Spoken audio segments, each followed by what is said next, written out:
Hello guys, ang malawakang rally kahapon September 21 sa buong bansa ay dahil sa korupsyon.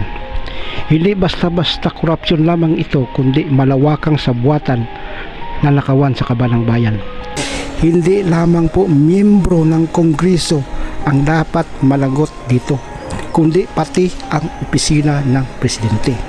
Kasi bago po maging batas ang national budget sa susunod na taon, ito ay pinipirmahan ng Presidente.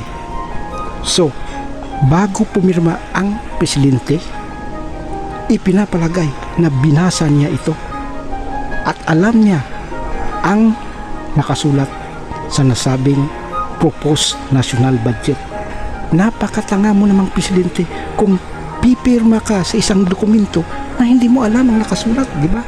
Dalawang bagay lamang yan kung bakit nangyari ang korupsyon na ito.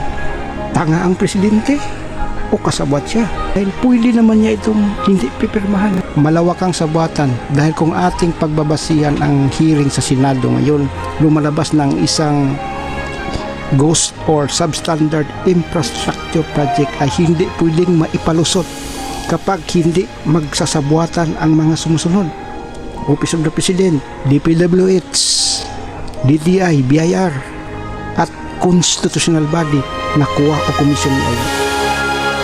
Hanggang dito na lang po.